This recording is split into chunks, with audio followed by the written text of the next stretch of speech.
about 5 weeks ago that we met like this, and I indicated to you that thank you for incredible service. That, all of us mean that sincerely. You took literally more than a month out of your lives and sat here attentively, incredible, through some of the toughest, most gut-wrenching things that any person can be subjected to. And I think I indicated that, sadly, jurors carry this trauma with them for years.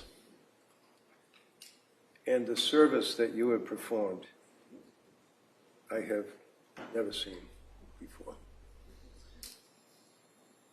You have listened to evidence. You have been fair. You have been objective. You've listened to the judge's instructions, and you've carried them into your heart, consistent with your oath, which is a very, very solemn oath. Passed between government and Lindsay, who has placed herself on her country, which country you are, as a jury of her peers. When you consider what's at stake here in the sense of what we've been dealing with, Cora, Dawson, Calvin.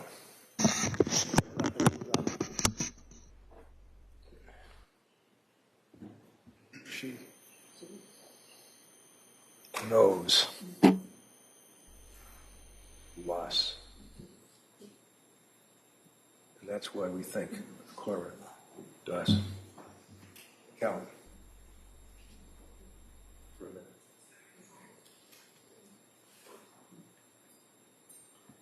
They are the victims of this case. They are the victims of the horrible, horrific act that has been laid at your feet as jurors to decide whether or not Lindsay is guilty. Beyond a reasonable doubt, as His Honor instructed you and will instruct you, what that means, that standard of proof that we as citizens in this country are so blessed to have, proof beyond a reasonable doubt before the government charges any citizen with a crime. I don't care how many cops you have in here, how many DAs are sitting here, how many people are sitting in the front row, and they're all going to sit there and be proud of this prosecution. I told you in the opening statement that this is a prosecution that has ripped the soul out of this girl. This is what they had. This is their family.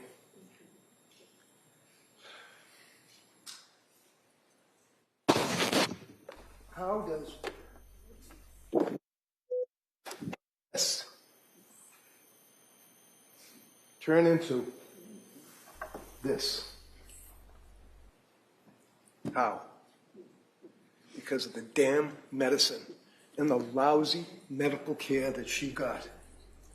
You can troop as many paid experts as you want to come in here and tell a jury, oh, well, she didn't say that she heard voices inside her head. She said she heard voices from outside her head.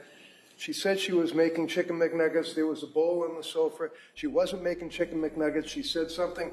As I think and I muse and I try real hard to tell you what my opinion is, that this woman was acting in her right mind when these children were killed. So, when you consider the evidence in this case, you consider the person who is in front of you, who is the defendant, as the government refers to her, and as His Honor will than likely tell you, even though a person is a defendant in our system of justice, you don't have to defend against anything, the government has the burden of proof. When the DA decides to charge someone with a crime, he has the burden of proof. His assistants have the burden of proof to prove, number one, that Lindsay is guilty of this offense beyond a reasonable doubt, and then prove, number two, that Lindsay, at the time, killed her children, was not suffering from a mental disease or defect that caused her to have a lack of substantial capacity to appreciate, to know, to realize that what was being done while she was in a psychosis. But we'll laugh about that. It's just another woman. I guess it's just going to make an excuse. She's depressed. GAD, general anxiety. Give her a couple of pills, she'll be all right. You know from looking at the objective evidence in this case, this young lady, believe me, I don't have many clients like that. This young lady did nothing wrong in her life. She was a nurse, a daughter, a wife, and a darn good mother. You can see from the objective evidence, you can see, and you'll have all the exhibits for you to look at, and you can see by looking at these photographs, which you will have in the jury room. You can see the Facebook postings. You can see what she indicates about, for example, I just randomly grabbed this one, a son, my prince, that they would have you think she killed him first, cruelly, because she didn't like him. That is repulsive. So she's living her life with Pat, her kids, having a great time that summer. Life is good. She had to go back to work. In an opening statement, I told you, I said, watch the evidence. Watch the manipulation. Because that's what this case was built upon originally, and how it developed as the case progressed until it's in front of you. And how does that happen? Well, in the very beginning, going all the way back to when the first 911 call that you had to suffer through was made, you could hear in the voice, Pat Clancy, the horror, what he had obviously experienced. You can see from the evidence that's before you the injuries that she suffered. You will have in the jury room the exhibits that indicated the extent of the injuries from, I don't have to go through all of them, the extent of the injuries to slitting her throat, to slashing her wrists, throwing herself out a window, blood all over the bedroom floor, window open, screen slashed. Oh no, the screen wasn't slashed, my bad. That's what she thought. It's called a delusion. She was in a psychosis when she thought that. Probably right here, sitting here, believes that she slashed the screen. She didn't. It's objective evidence. And why did we spend almost a week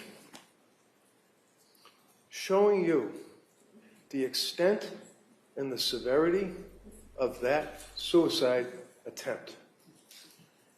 The reason that we had to do that is because they were arguing that it was a fake suicide. Dinky little cuts, no bleeding. She didn't mean to kill herself. She's going to throw herself out the window, I guess, and slide down the house. Remember that one? Hanging off of the window. Sliding down the house, and Lindsay screwed up. and she hurt herself bad. You know that's not what happened. You know that she made, the testimony of Dr. Velkovich, that she made a very, very significant suicide effort, slashing her wrist, slitting her throat. And isn't it interesting when you consider objective evidence? Googling slitting a throat, Googling suicide, Googling drugs, Googling side effects, Googling ketamine treatments, Googling all of these drugs, Googling the effects of Tufts medications, lorazepam, sertraline, hydroxyzine, lorazepam, buspirone, trazodone, fluoxetine, zolpidem, myrtazine, clonazepam, quetiapine, diazepam, quetiapine. It goes on and on and on and on and on. You have the chat, you have the descriptions to see. And obviously, she wasn't consuming all of these at the same time, because one thing this kid did was try to do what she was supposed to do. She took the drugs as she was told to take them. She was religious in her obligations to take care of her health. She went to Dr. Tufts when she was a young lady living in a house with a husband and her babies, respected nurse, wife, friend, mother. Should have kept drinking, huh? That was a big deal, wasn't it? Remember that? We're just going to assassinate this young lady in every which way we can. Remember that evidence? I was concerned. She was drinking 5 drinks a day. She was worried about, you heard the evidence up to 2019. What are they talking about?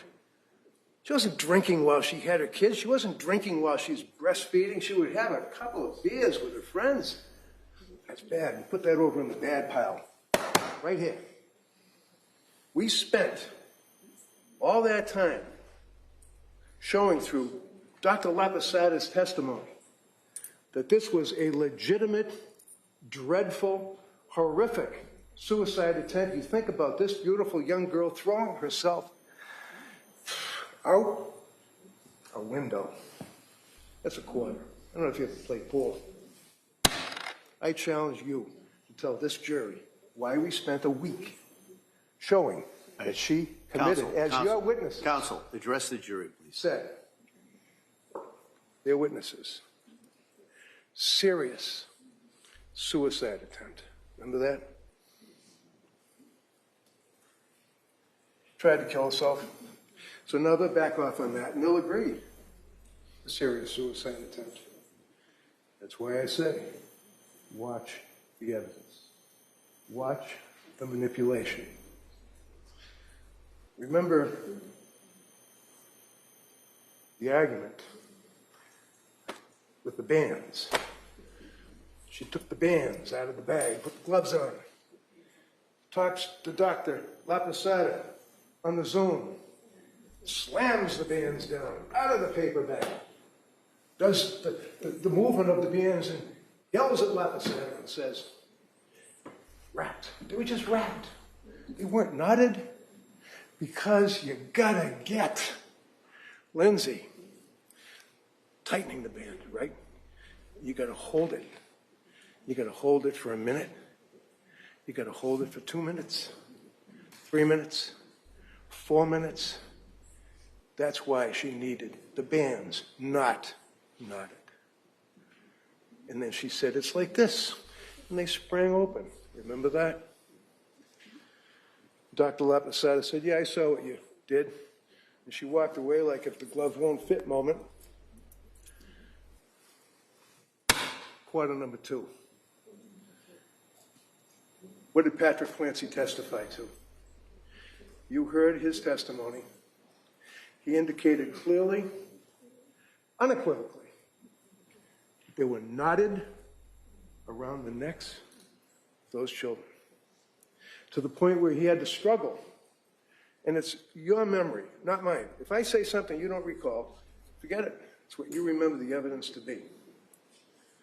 But clearly, I would suggest, he struggled to get it off of Dawson's over his head. And a police officer saw through the window. This is horrific stuff. But it's objective. And it shows the manipulation. This government, this prosecution is a mess. They would take their evidence and argue to you that she did not tie a knot and walk away because, as Dr. Laposada said, you're talking about 4 or 5 seconds so somebody passes out. No, they got to have the 4 minutes. And that's not what the evidence shows, is it? So, as we move on, Lindsay's in the hospital. And this whole thing about conversations, and she's talking to people, and the kids are in the basement. Her throat was crushed. You heard the 911 team.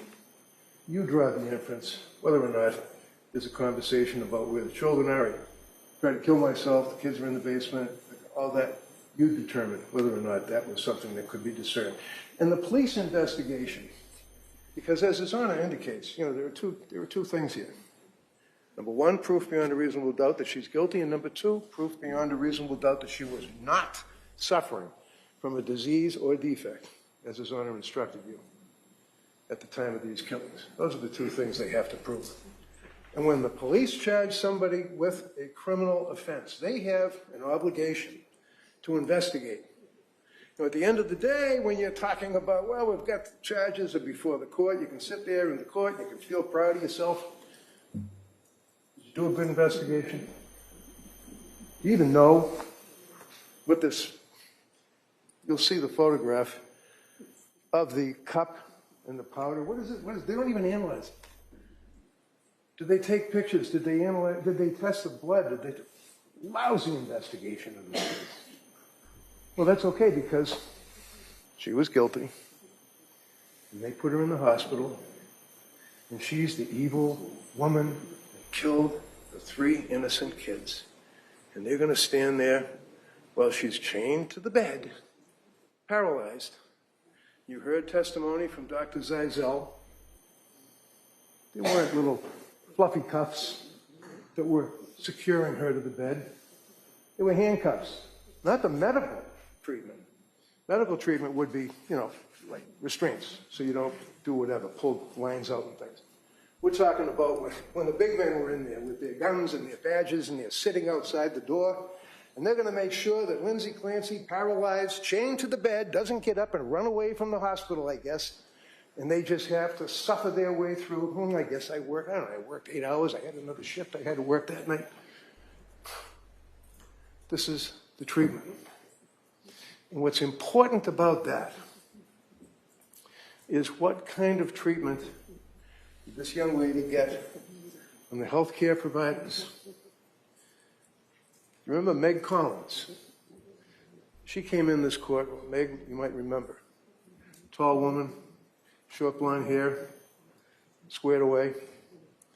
Unbelievable. Unbelievable. She was not only a nurse taking care of her in the hospital, she advocated for her.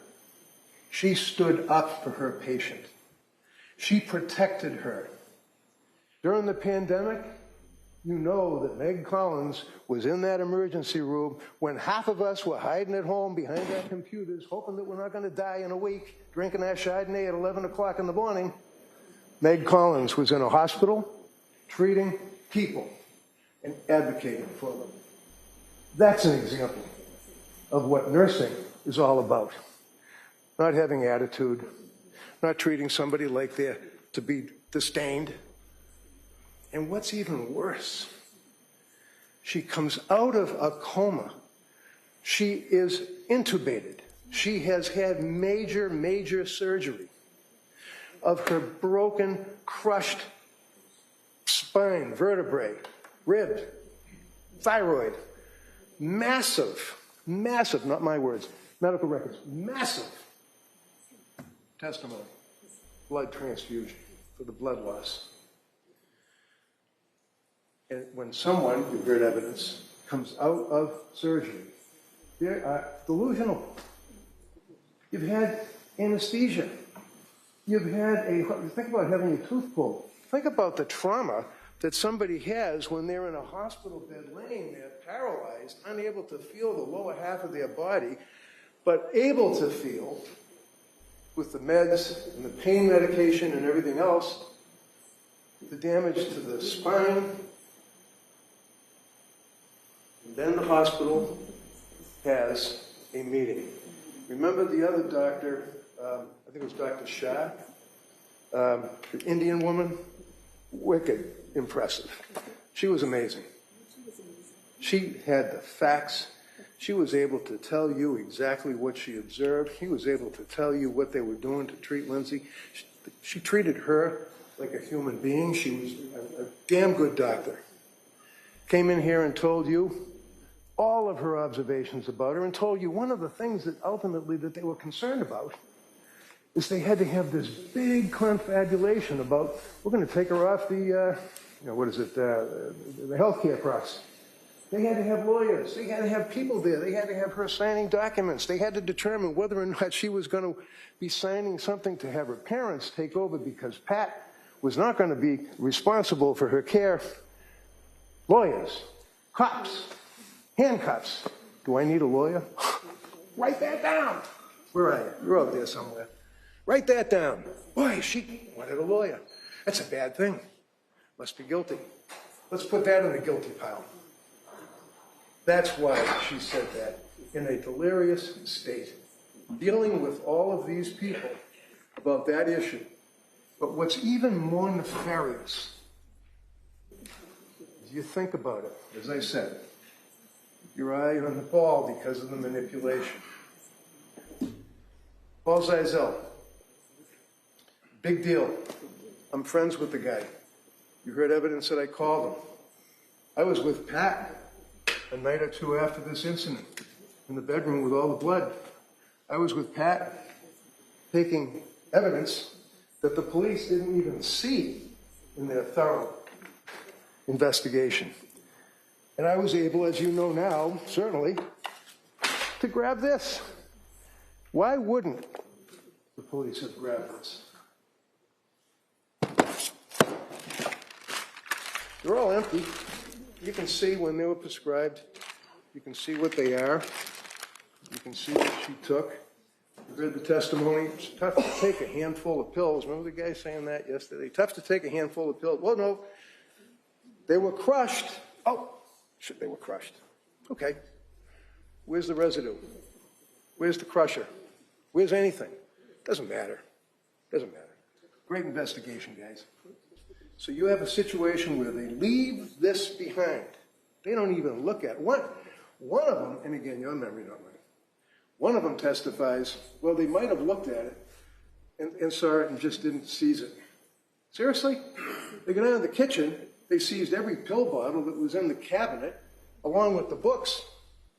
And speaking of books, one of the things that they found, smoking gun.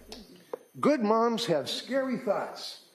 Hallelujah. Put that in the guilty pile. We're going to put this in a plastic bag. We're going to show it to a jury so they know that this young lady had scary thoughts. Turns out that Jolada gave it to her. So you have this evidence. You have evidence of sleep aids. You have evidence in the bag. Because obviously this stuff was just thrown in there. It wasn't in a bag when I saw it inside this thing here, and we seized it. And we held it for 3.5 years. Anybody care about it? No. You had evidence that the police knew that I had it. They could have it, they could look at it, they could analyze it, do whatever they wanted. They didn't have to. This here. You heard evidence. This is a little wish jar that they bought on their honeymoon in Hawaii many years prior to even having kids. And when you look inside it, you see that there's all sorts of little folded up pieces of paper. Some of them are dated, some of them aren't. They go all the way back to 2017, 2018, 20. And they reference her wishes to have healthy kids, her wishes for her kids to be successful, her wishes to have a good birth. Second time around, hoping for a good birth, worrying about the child with the, what do you call it, the, I forget, where they rub the thing like. This woman lived for her kids until she had the pleasure running into Dr. Tufts of her 2 months experience. And after she ran into Dr. Tufts, it was not a wonderful life anymore. And what did Dr. Tufts do? And everybody laughs at me. I said the television. Okay, I know it's a telemedical thing on your telephone or on a Zoom. Take more pills. You have the medical records. You heard the testimony. You know her concerns. You know her fears. Does this seem like a young lady that didn't care and wanted to score more drugs off somebody? That's another repulsive allegation. I think the evidence is pretty clear. There's no basis for that at all. She was scared.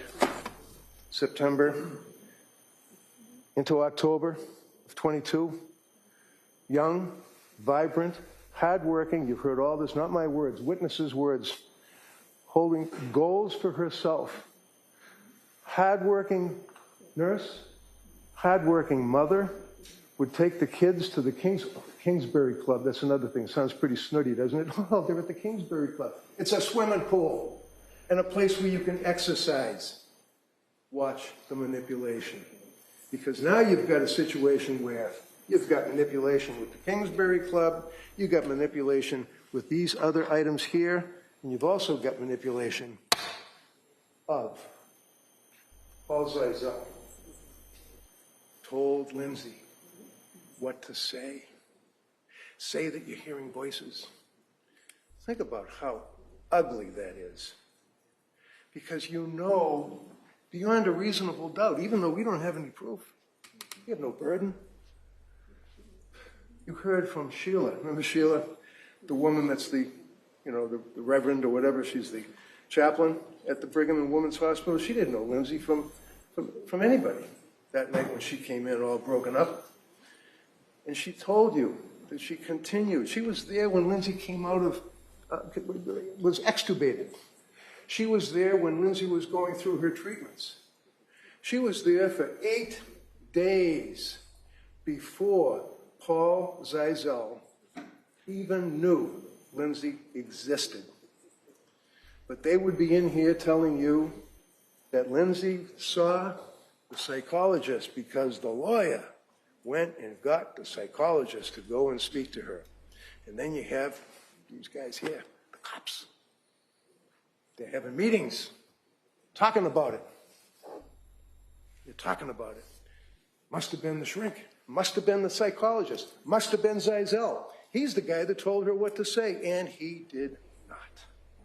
How can you ruin a man's reputation with the career that he has had and still has, thankfully, to put him in a position where he tells a broken young woman who is vilified by our society for killing her 3 children, that he goes in the hospital and tells her to say she heard voices. Disgusting. So now you know that she told Sheila first that she heard voices. Command hallucinations. She didn't say command hallucinations. I heard voices. It was a male voice. Told me. You had these other guys that came in. The government's rebuttal witnesses. Very, very impressive. Very, very impressive. The first 2. Mac, put him aside. You've got the other doctor as well. So Mac is why he was freaked out when I asked him where he stayed. And the other guy looked at me like his eyes were bugging. Why did I ask where he stayed? Whatever. Point is, they don't see her for years. Years. And why? The other guy, Halbern, I think it was Halbern, he had to wait until maybe it was the last man, I forget. They had to process his payment from the DA's office through the school. Who cares? If you have an obligation to try and be objective, to try and even look as though you're competent and objective, why would you wait for so long? Why would you go with another guy? Why would you take this young lady and have her in a room and question her, one right after the other? Wouldn't you like to sit there and be questioned by Dr. Mack? Boy, that'd be an experience for 3 hours, 4 hours. And the other guy is going to pepper his questions at her as well between that period. And the next day, she can take tests. And then go back at it again with Mack and with Halbern. And she was cooperative. She was pleasant. She was friendly. She answered the questions, and she owned what she did. Huh? She never ran from anything. She's gone through evaluation after evaluation after evaluation, recorded. You'll have the video to look at as they're questioning her, as she's sitting there in her wheelchair, hour after hour after hour, 3 years after this incident, but that's okay. They're busy. Paul Zeisel was there, literally, in Brigham and Women's, because I called him. Because I was asked to represent this young lady. You heard evidence. I saw her in the hospital. I saw her laying in the bed broken. I saw her laying in the bed practically dead. I reached out to Dr. Zeisel. And I asked him, please, can you talk to this woman? Concerned, as he testified, for her mental well-being. What kind of demons, what kind of horror was in her mind as she lay there paralyzed and hurting and medicated, swollen, tubes, pops, chains. He went and talked to her. Big deal. I asked him to go. You judge the credibility of a person. Did Paul Zeisel have the ring of truth when he told you that he's there out of a humane feeling to try to help this young lady? And he's been by her side for 3.5 years. Same thing as Sheila. Why would Sheila, for all this time, visit with Lindsay as she testified at the Tewksbury Hospital? She's not getting paid. She's not a hired gun. She's not somebody that's coming in to say something at my request. She loves Lindsay. He's a good kid. He's a beautiful soul. So you have Zeisel that has been with her all that time. You've got Sheila who's been with her all that time. You've got evidence that her mom and dad who lived in Connecticut come up and they stay and they visit with her and that they sit with her. And God forbid they actually sometimes had dinner. Remember that? They got the Tewksbury records. Boy, there's a good score. Let's go through the Tewksbury records and see what she's doing on the anniversary of the deaths. How about on their birthdays? Can you see them sitting there going through the medical records? Okay, doctor, what did she do then? She propelled herself down the hallway, met with her parents, laughed, had dinner, watched TV, talked on the telephone. God forbid. She's not curled up in the fetal position, wailing, self-flagellating constantly. For 3.5 years, she's acting like a human being trying to exist. But they go through the records and they want to get those dates and use them against her. Manipulation. And then you consider we're 3 weeks away from a trial. And the guy yesterday that's looking up to the heavens while he's testifying, Caesar, tells you that he wanted to establish a rapport. Can you imagine?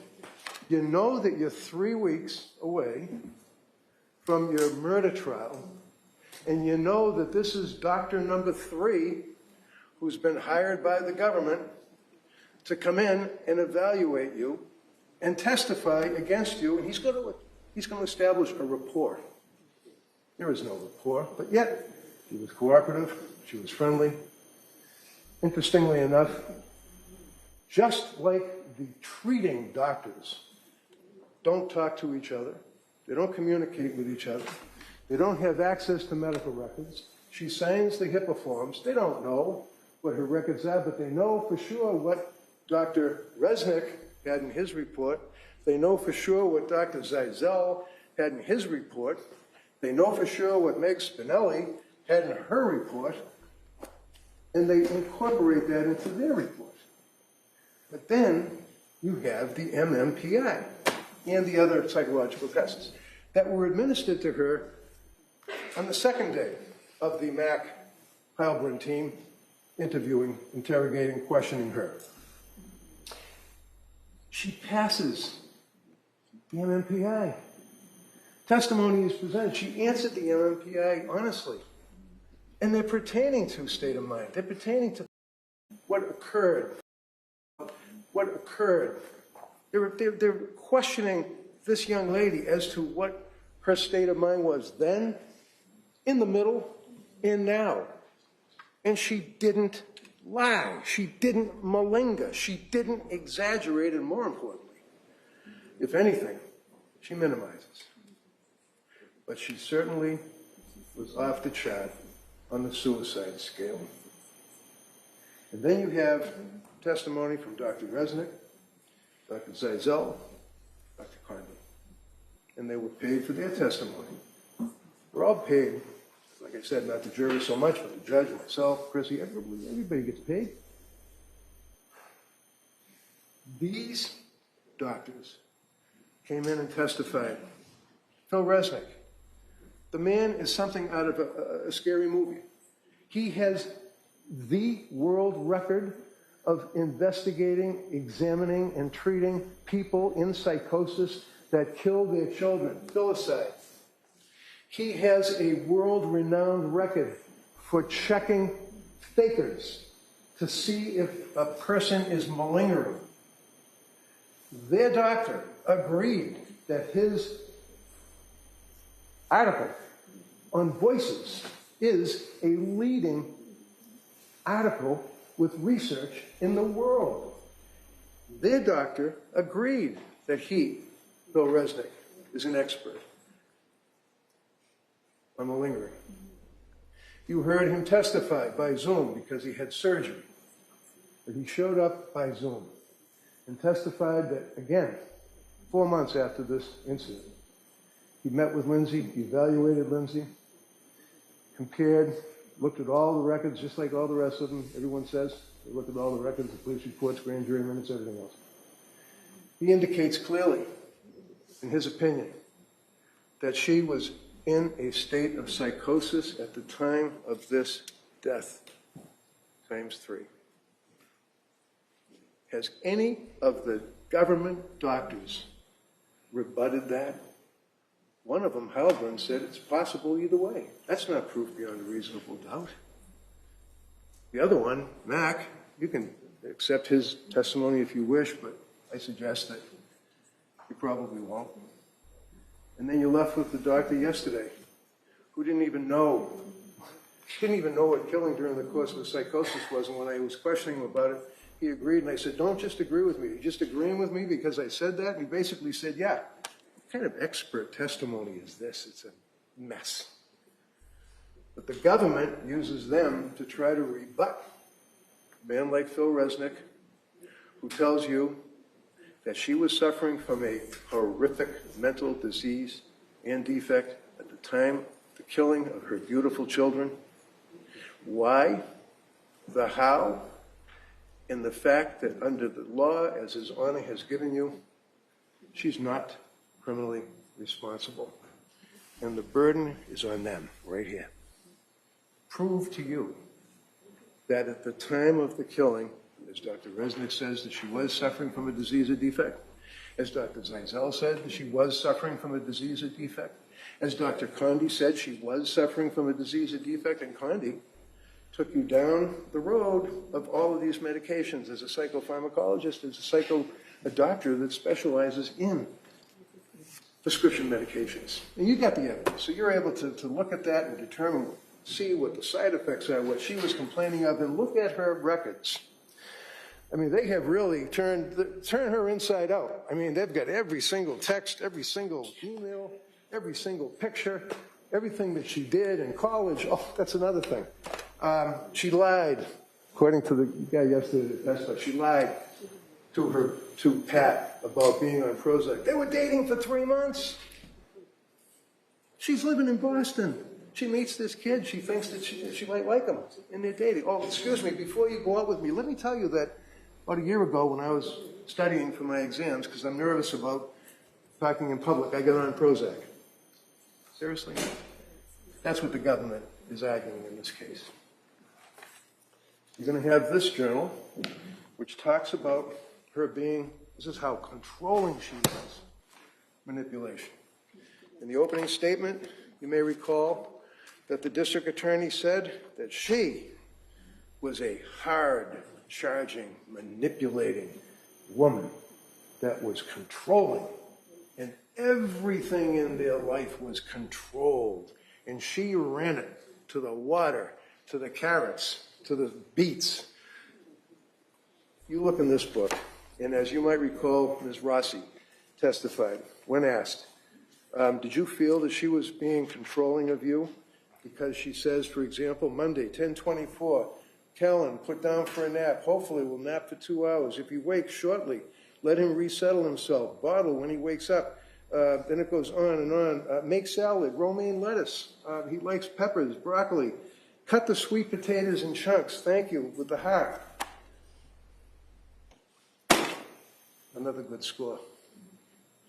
You look at her journals that she took. You'll see, as you go along, in the dates that she's recording in these journals, she's talking about the drugs that she was prescribed. And look at the first page. Look at how detailed. Dates, how she felt, 10 milligrams Prozac, and it goes on like that, goes on through November into December. December 9th, 10th, 11th. Horrible, intrusive thoughts. Horrible thoughts in the AM. Horrible thoughts. Horrible thoughts. No motivation. And then finally, horrible thoughts, no motivation, deeply depressed. Then, that's around the time she went to Women and Infants Hospital, right? Looking for help. Look at this. As she runs into January, there's nothing other than little chicken scratches because her mind was gone. In January, as she's on these drugs and she's suffering from what you've heard is postpartum depression that can lead to postpartum psychosis, and you have these men coming in here that don't even know psychosis from schizophrenia as experts, telling you that if a woman doesn't have these symptoms, like it's a disease, symptoms of postpartum depression within 4 weeks, that's it. Lights out. You're not a person that can be considered. You're not a real person for purposes of postpartum depression and or postpartum psychosis. Well, I suggest that he's wrong. I suggest the second guy's wrong and the third guy. Well, actually, I don't even know. It's your memory. If the gentleman, Mac, even knew, I think he said 4 weeks. It can go up to a year or longer. But we don't really know because you heard the evidence. There's no evidence. There's nothing in the DSM, but that's the Bible. God forbid you should go to Europe. You should look at the World Health Organization records. You should look at the way they treat pregnant women that have problems with their children. No, we're the most advanced country in the world. But we still have doctors that come into court on a murder trial and talk about 4-week cutoff on something that they don't even know exists. They've never treated it. They've never written about it. You have terrorism experts. You have an expert that comes in and talks about his focus and his interests, and it's about juveniles and drugs. And like I said, kids that like to drink and smoke weed. Those are the experts, quote unquote, to support their burden to prove beyond a reasonable doubt that Lindsay was not suffering from a disease or defect at the time she killed her children. You all remember this. October. This is not an evidence, it's marked for identification. It's too big. So, but basically it shows clearly and unequivocally the depths of despair that this young kid was in, trying to raise 3 kids, trying to be a wife, ready to go back to work. Did anyone say that she was just lazy or just didn't want to go back to work? Manipulation. They're arguing. She didn't want to go back to work. She didn't want to go back to work because she didn't want to leave her kids, especially Callan, because she loved her children. They were her life. Manipulation. And when you consider the journals, I don't know, you ever watched the movie there, The Shining, with Jack Nicholson? Remember the scene when he's sitting there in a state of complete psychosis, and he's writing a book and he's typing, and the wife finds the book and opens it up and looks at it and says, all work and no play makes Jack a dull boy. All work and no play makes Jack a dull boy. Repeated after repeated after repeated. And he says, do you like it? You look at the records of her Googling drugs. You look at how many times, how many hours of the night in the afternoon she's looking this stuff up, in between taking care of the family, in between all of the stuff that was going on with visiting doctors, seeing doctors, going to Rhode Island, being told, no, we can't help you, calling a suicide hotline, we can't help you, calling another suicide hotline, we can't help you. My God, what does she have to do? She was reaching out for help, and she was not getting it. She turns herself in to McLean Hospital. You saw the doctor, nice woman. She's testifying. She didn't know. I suggest to you that she didn't know hardly anything, let alone psychosis involving a young lady like her going through what she was going through. The government bears the burden of proof beyond a reasonable doubt. They bring, for example, Ian Whiffen. The guy, you might remember him, was the guy that's, I guess he developed or helped develop Celebrate. What you got when you look at the records, you don't measure on an Apple Watch. Well, I shouldn't say Apple Watch because we know that they didn't have the Apple Watch, but on a cell phone. You don't measure going down the stairs. You measure stair climbing, right? That's what the testimony was. And there were 3 stairs that were climbed. Okay. The last record is 5:38. At 5:38 p.m., we went through that on cross. What happens to the phone? Don't know. It was on the bed. Was it dropped on the bed and it left there for 20 minutes? She could have been anywhere in the house during all that period of time, right? Right? You've got a compressed period of time that Patrick leaves to go to the restaurant to pick up the CV, and you heard the guy yesterday say, and then she sent him off to go to CVS. It's on the way. It's on the way. She didn't want him out of the house long. She was in distress. She wanted him home to help with the bathing, to help with the kids, to help putting them to bed. How long is he going to be gone? She Googles it. Is that something that is so nefarious? You'd think that that goes right along the line with the book about good mothers having bad thoughts. My God, she actually Googled the time frame that Patrick would take to go to 3B and pick up the food and then leave and stop at CVS on the way. So I guess the government is suggesting she's not in a psychosis. So she's Googling Miralax because the doctor earlier that day told her that the baby Cora needed Miralax. Why would she do that? Because remember the government's opening when they told you she wasn't suffering from the psychosis. She was a woman that didn't want to live a life anymore, wasn't happy being a mother, didn't want to live that life. So she's going to kill her kids and hopefully throw herself out the window and not paralyze herself, and then she could run off into the sunset, I guess. That's what their theory was. Along with the fact it wasn't a real good suicide, it was fake. Well, now we know, don't we?